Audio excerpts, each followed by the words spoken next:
ಆಯಿತು ನೆಕ್ಸ್ಟ್ ಮುಂದಕ್ಕೆ ಹೋಗೋಕ್ಕಾಗಲಿಲ್ಲ, ನನಗೆ ಸ್ಟಾಪ್ ಮಾಡಿದೆ. ನನಗೆ ಕನಸು ಅಂತಂದರೆ ನನಗೆ ಗಾಡಿ ತಗೋಬೇಕು ಅನ್ನೋ ಕನಸಿತ್ತು. ಆ ಕನಸನ್ನ ಹೇಗ್ ನನ್ಸಾಯ್ತು ನಿಮ್ಗೆ ಅಂತ? ನಮಸ್ಕಾರ ಶ್ರುತಿ. ನಮಸ್ತೆ ಮ್ಯಾಮ್. ಹೇಗಿದ್ದೀರಾ? ಚೆನ್ನಾಗಿದ್ದೀನಿ ಮ್ಯಾಮ್. ಚಿತ್ರದುರ್ಗದಿಂದ ಬಹಳ ಪ್ರಯಾಣ ಮಾಡ್ಕೊಂಡು ಬಹಳ ದೂರದಿಂದ ಬಂದಿದ್ದೀರಾ. ಇವತ್ತು ಏನ್ ಅನ್ಸ್ತಿದೆ ನಿಮ್ಗೆ? ನನಗೆ ತುಂಬ ಖುಷಿ ಆಗ್ತಿದೆ ಮೇಡಮ್. ಯಾಕಂದರೆ ಫಸ್ಟ್ ಜಾಬ್ ಸೇರಿದ್ಮೇಲೆ ನಿಮ್ಮನ್ನು ನೋಡಬೇಕು ಅನ್ನೋದಕ್ಕೆ ಒಂದ್ಸಲಿ ಬೆಂಗಳೂರು ಬಂದಿದ್ದು, ಒಂದು ಪ್ರೋಗ್ರಾಮ್ಗೋಸ್ಕರ ನಿಮ್ಮನ್ನು ಭೇಟಿ ಮಾಡಬೇಕು, ಹೇಗಿದ್ದೀರಾ ಅಂತ ನೋಡಬೇಕು ಅನ್ನೋಕ್ಕೋಸ್ಕರ ಬಂದಿದ್ದು. ಅದೇ ಈ ಟೈಮಲ್ಲಿ ನಾನು ನಿಮ್ಮ ಜೊತೆ ಕೂತು ಮಾತಾಡ್ತಿರೋದು ಇನ್ನೂ ತುಂಬ ಖುಷಿ ಆಗ್ತಿದೆ ಮೇಡಮ್ ನನಗೆ. ನನಗೂ ತುಂಬ ಖುಷಿ ಆಗ್ತಿದೆ. ಏನಕ್ಕೆಂದರೆ ನನ್ಗೆ ನಿಮ್ಮ ಕತೆ ಗೊತ್ತು, ಬಟ್ ನಮ್ಮ ಪ್ರೇಕ್ಷಕರಿಗೂ ನಿಮ್ಮ ಕತೆ ತಿಳಿಸ್ಬೇಕು ಅಂತ ನನ್ನ ಆಸೆ. Yes ma'am. ಸ್ವಲ್ಪ ಹಂಚ್ಕೊಳ್ತೀರಾ? ನೀವು ಚಿಕ್ಕ ವಯಸ್ಸಲ್ಲಿ ಹೇಗಿತ್ತು ನಿಮ್ಮ ಜೀವನ?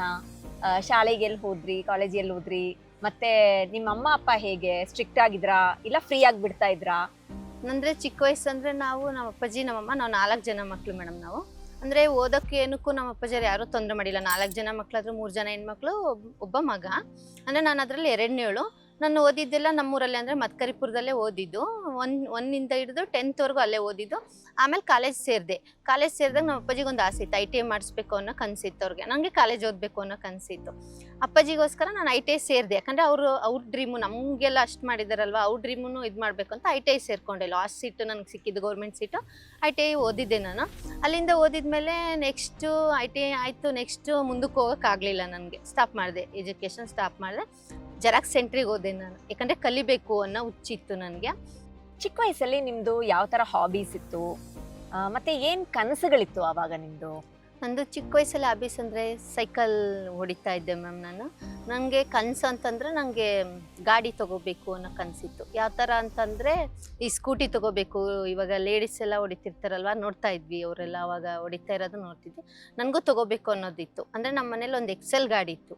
ಅಪ್ಪಾಜಿ ತಂದು ನಿಲ್ಸಿದ ತಕ್ಷಣ ನಾನು ತೊಗೊಂಡು ಒಂದು ರೌಂಡ್ ಹೋಗ್ತಾ ಇದ್ದೆ. ಅದನ್ನು ಕಲಿಬೇಕು ಅನ್ನೋ ಹಠ ಇತ್ತು ನನಗೆ, ಕಲಿಬೇಕು ಅಂತ. ಒಂದು ರೌಂಡ್ ತೊಗೊಂಡು ಹೋಗ್ತಿದ್ದೆ, ತೊಗೊಂಡು ಬಂದು ನಿಲ್ಲಿಸ್ತಾ ಇದ್ದೆ. ಆ ಥರ ತೊಗೊಂಬಂದು ನಿಲ್ಲಿಸಿ ಮತ್ತೆ ಅದನ್ನ ತಗೋಬೇಕು, ನಾನೇ ಓನಾಗಿ ತಗೋಬೇಕು ಅನ್ನೋದು ಕೂಡ ಇತ್ತು ನನಗೆ. ನನ್ಗೆ ಗೊತ್ತಿದೆ ನೀವು ಹೇಗೆ ತಗೊಂಡ್ರಿ ಅಂತ, ಆದ್ರೆ ನಮ್ಮ ಪ್ರೇಕ್ಷಕರಿಗೆ ಹೇಳ್ತೀರಾ ಆ ಕನಸನ್ನ ಹೇಗೆ ನನ್ಸಾಯ್ತು ನಿಮ್ಗೆ ಅಂತ? ನನಗೆ ನನ್ಸಾಗಿದ್ದು ಹೇಗೆ ಅಂದರೆ ಮೇಡಮ್, ನಾನು ಬಸ್ ಇಂಡಿಯಾ ಸೇರ್ಕೊಂಡ್ಮೇಲೆ, ಅಂದರೆ ಯಾವ ಥರ ಅಂತಂದರೆ ಬಸ್ ಇಂಡಿಯಾದಲ್ಲಿ ಫಸ್ಟೇ ಹೇಳಿದರು ನಮಗೆ, ಅಂದರೆ ಗಾಡಿ ಓನ್ ವೆಹಿಕಲ್ ಇರಬೇಕು ವಿತ್ LLR DL ಬೇಕೇ ಬೇಕು ಅಂತ ಹೇಳಿದರು. ನಾನು ಅದಕ್ಕೆ ಏನು ಮಾಡಿದೆ, ಆಯಿತು ನೋಡಿದ್ರಾಯ್ತು ಅಂತೇಳಿ ನಾನು ಏನು ಮಾಡಿದೆ, ಜಾಯಿನ್ ಆದೆ. ಫಸ್ಟು 1 ಮಂತ್ 2 ಮಂತ್ಸು ಹಿಂಗೆ ಓಡಾಡಿದೆ. ಅಂದರೆ ಬಸ್ಸಲ್ಲೇ ಓಡಾಡಿದೆ, ಆಟೋ, ಟೌನಲ್ಲಿ, ಹಳ್ಳಿ ಸೈಡ್ ಹೋದರೆ ಬಸ್ಸಲ್ಲಿ ಓಡಾಡಿದೆ. ಅಂದರೆ ನನಗೂ ಕನಸಿತ್ತಲ್ವಾ, ಅಂದರೆ ಇವಾಗ ಬೈಕ್ ತೊಗೋಬೇಕು ಅನ್ನೋ ಕನಸಿತ್ತು, ಸ್ಕೂಟಿ ತೊಗೋಬೇಕು ಅನ್ನೋದಿತ್ತು. ಅಂದರೆ ನಂಗೆ ಅಲ್ಲಿಂದ ಒಂದು ಹಳ್ಳಿಯಿಂದ ಇನ್ನೊಂದು ಹಳ್ಳಿಗೆ ಓಡಾಡೋಕೆ ಕಷ್ಟ ಆಗ್ತಾಯಿತ್ತು. 1 ಮಂತ್ 2 ಮಂತ್ ಕಷ್ಟ ಆಯಿತು.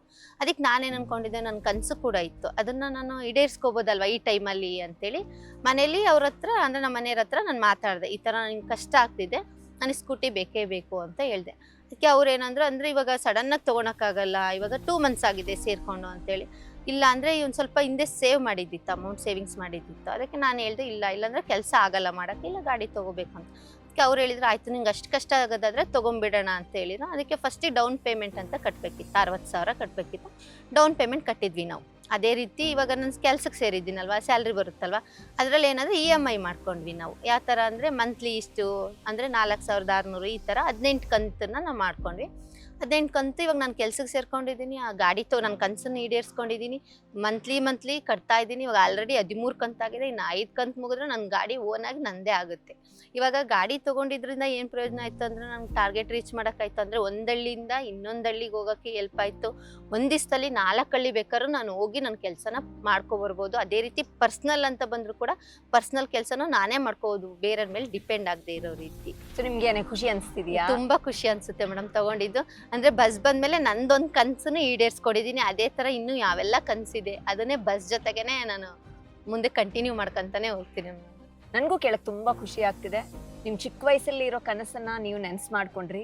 ನನಗೀಗ ನಿಮ್ದು ಕೇಳಿ ಏನು ಅನಿಸುತ್ತೆ ಅಂದರೆ, ನಾವು ಕೆಲವೊಂದು ಹಿಂದೆ ಒಂದು ಎಪಿಸೋಡ್ ಮಾಡಿದ್ವಿ, ಕನಸುಗಳನ್ನ ನೆನ್ಸು ಮಾಡಲಿಕ್ಕೆ ನಾವು ಹೇಗೆ ಅದನ್ನು ನಾವೇ ನಮ್ಮ ಜೀವನನ ಹೇಗೆ ರೂಪಿಸ್ತೀವಿ ಅಂತ. ಇದನ್ನು ಮ್ಯಾನಿಫೆಸ್ಟೇಷನ್ ಅಂತಾನು ಹೇಳ್ತಾರೆ. ನನ್ಗೆ ಅನಿಸ್ತಾ ಇರೋದು, ನೀವು ಚಿಕ್ಕ ವಯಸ್ಸಲ್ಲಿ ಆ ಕನಸು ಕಂಡಿದ್ದನ್ನು ಅದನ್ನು ಹಾಗೇ ಇಟ್ಕೊಂಡಿದ್ರಿ. ನಮ್ಗೆ ಏನೇ ಕನಸಿದ್ರೂ ಅದನ್ನು ನೆನ್ಸು ಮಾಡ್ಕೊಳ್ಳಿಕ್ಕೆ ನಿಮ್ ತರ ತಾಳ್ಮೆ ತೋರಿಸ್ಬೇಕು, ಮತ್ತೆ ಒಳ್ಳೆ ರೀತಿನಲ್ಲಿ ಆ ಕನಸನ್ನ ನೆನ್ಸ್ ಮಾಡ್ಲಿಕ್ಕೆ ನಮ್ಗೆ ಪ್ರಪಂಚ, ಯೂನಿವರ್ಸ್, ಎನರ್ಜಿ ಏನೇ ಹೇಳಿ ಅದು ನಮ್ಗೆ ಅದು ದಾರಿ ತೋರ್ಸತ್ತೆ ಅಂತ ನಿಮ್ ಜೀವನ ನನ್ಗೆ ಈಗ ತೋರಿಸ್ತಿದೆ. ತುಂಬಾ ಖುಷಿ ಆಗ್ತಿದೆ ಕೇಳಕ್ಕೆ ನೀವ್ ಹೇಗೆ ಇದು ಮಾಡಿದ್ರಿ ಅಂತ. ನಿಮ್ಗೆ ತುಂಬಾ ಹೆಮ್ಮೆ ಇರಬೇಕು ನಿಮ್ ಮೇಲೆ. ಹೌದು ಮ್ಯಾಮ್, ನಂಗೆ ತುಂಬಾ ಖುಷಿ ಆಗ್ತಿದೆ. ಯಾಕಂದ್ರೆ ನಾನು ಚಿಕ್ಕವಳಿದ್ದಾಗಿಂದ ಕಂಡಿರೋ ಕನಸು, ನಾನು ಅದನ್ನ ಫುಲ್ಫಿಲ್ ಮಾಡ್ಕೊಂಡಿದ್ದೀನಿ. ಅದಕ್ಕೆ ಸಪೋರ್ಟ್ ತಗೊಂಡಿದ್ದೀನಿ, ಮನೆಯವ್ರ ಸಪೋರ್ಟ್ ತಗೊಂಡಿದ್ದೀನಿ, ಸಂಸ್ಥೆ ಸಪೋರ್ಟ್ ತಗೊಂಡಿದ್ದೀನಿ. ಯಾಕಂದ್ರೆ ಸಂಸ್ಥೆ ಸಪೋರ್ಟ್ ತಗೊಂಡಿಲ್ಲ ಅಂದ್ರೆ ನಾನು ಇವಾಗ ಗಾಡಿನೂ ತಗೊಂತಿರ್ಲಿಲ್ಲ, ಕಂತು ಕಟ್ಟೋಕ್ಕಾಗ್ತಿರ್ಲಿಲ್ಲ, ಅದೇ ರೀತಿ ಮನೆಯವರು ಒಪ್ಪಿಲ್ಲ ಅಂದ್ರೂ ಕೂಡ ತಗೊಳಕ್ಕಾಗ್ತಿರ್ಲಿಲ್ಲ. ನಮಗೆ ತುಂಬಾನೇ ಹೆಲ್ಪ್ ಆಗಿದೆ ಮೇಡಮ್. ನಾನು ಗಾಡಿ ತಗೊಂಡಿದ್ದಾಗಿರ್ಬೋದು, ನಾನು ಕೆಲಸ ಮಾಡ್ತಿರೋದಾಗಿರ್ಬೋದು, ತುಂಬಾನೇ ಹೆಲ್ಪ್ ಆಗಿದೆ ನನಗೆ. ಇದೇ ತರ ನಿಮ್ ಜೀವನದಲ್ಲಿ ಯಾವ ಕನಸುಗಳಿದೆ, ಅದಕ್ಕೆ ಪ್ರಪಂಚ ನಿಮ್ಗೆ ಶಕ್ತಿ ಕೊಡ್ಲಿ, ಪ್ರೋತ್ಸಾಹನೆ ಕೊಡ್ಲಿ, ಆ ಕನಸುಗಳೆಲ್ಲ ಪೂರ್ತಿ ಆಗ್ಲಿ ಅಂತ ನನ್ನ ಆಸೆ.